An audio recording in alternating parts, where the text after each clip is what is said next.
আসসালামু আলাইকুম, welcome to yummy food fantasy. আজকে আমি একটি মাংসের রেসিপি দেখাবো। রেসিপিটি হলো চট্টগ্রামে ঐতিহ্যবাহী বিফ কালাভুনা। যারা আমার চ্যানেলটি সাবস্ক্রাইব করেছেন তাদেরকে অসংখ্য ধন্যবাদ।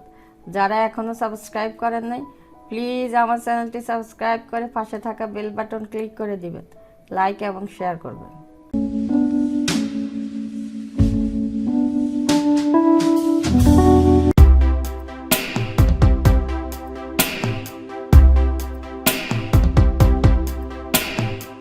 আমি এখানে নিয়েছি তেজপাতা 4-5টা, স্টার অ্যানিস 3টা, জৈত্রিক সামান্য, লবঙ্গ 6-7টা, কাবাব চিনি 1 চা চামচ, সবুজ এলাচ 5-6টা, কালো এলাচ 2টা, গোলমরিচ 1 চা চামচ, দারচিনি 3-4 টুকরা। এখানে রাঁধুনিও একটা জায়ফল নিয়েছি, এগুলিকে গুঁড়া করে আধা চা চামচ রাঁধুনি দিয়ে দিব, আধা চা চামচ জায়ফল গুঁড়া দিয়ে দিব। রাঁধুনি এক ধরনের মশলা, তবে এটি বাজারে রাঁধুনি মশলা নয়। আমি এখানে হাড় ও চর্বি সহ 2 কেজি গরু মাংস নিয়েছি। জিরা বাটা দিয়ে দিয়েছি 2 টেবিল চামচ,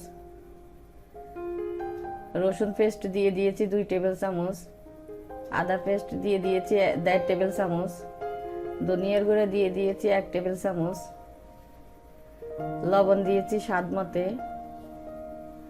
বড় বড় করে পেঁয়াজ কেটে দিয়েছি 1 কাপ, পেঁয়াজ বেরেস্তা দিয়েছি 1 কাপ, তেল দিয়েছি 1 কাপ, লাল মরিচের গুঁড়া দিয়েছি 1.5 টেবিল চামচ, হলুদের গুঁড়া দিয়ে দিয়েছি 1 টেবিল চামচ। আমি এখানে মাংসগুলিকে ভালোভাবে মেখে নিব। মশলাগুলি দিয়ে দিয়েছি, এমনভাবে মাংসগুলিকে মেখে নিতে হবে যেন প্রতিটা মাংসে মশলা ভালোভাবে ঢুকে যায়। উপর নিচ করে ভালোভাবে মেখে নিতে হবে। আমি চুলাতে হাঁড়িটা বসিয়ে দিয়েছি, চুলার আঁচটা একদম বাড়িয়ে আমি 7-8 মিনিটের মতো মাংসগুলি কষিয়ে নিব।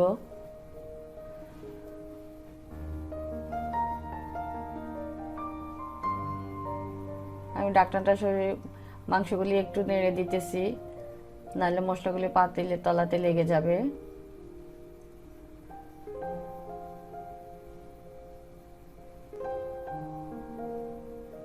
আবার একটু নেড়ে দিতেছি।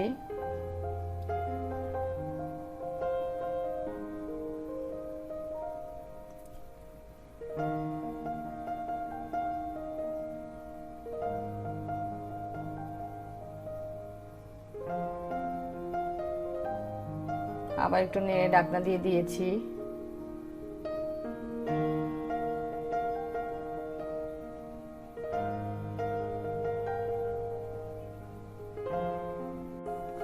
আমি এখানে চুলার আঁচটা মিডিয়ামে রেখে 30 মিনিটের মতো মাংসগুলি সিদ্ধ করে নিয়েছি।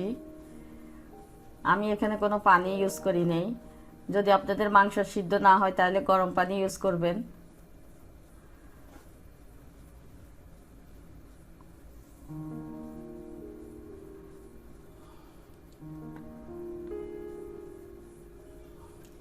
জিরার গুঁড়া দিয়ে দিয়েছি 1 টিস্পুন,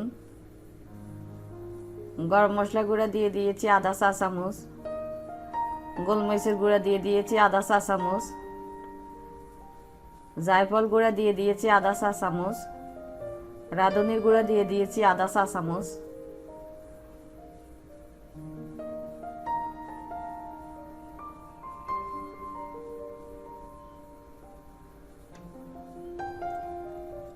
ভালোভাবে নেড়ে ঢাকনা দিয়ে দিয়েছি।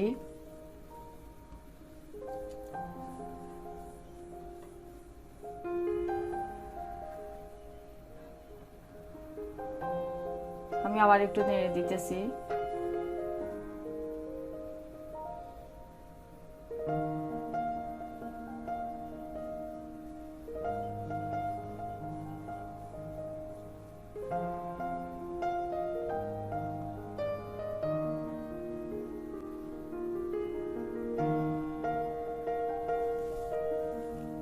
সাইডের চুলাতে আমি বাগার দিয়ে দিব।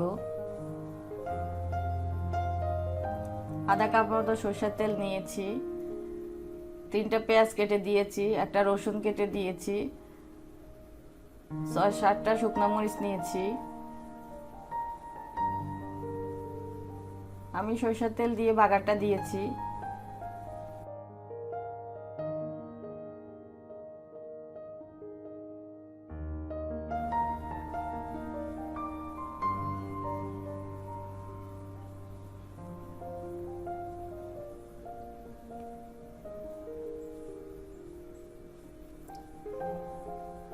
আমি মাংসতে বাগারটা ঢেলে দিয়েছি, ঢাকনা দিয়ে দিয়েছি।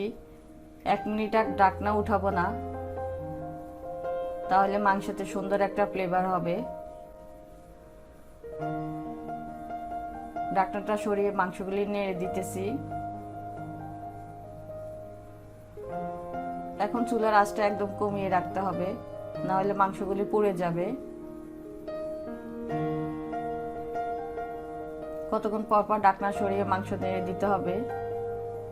আমার মাংসটা হয়ে গিয়েছে, চুলাটা অফ করে দিয়েছি। আমি পরিবেশন করে দেখাচ্ছি।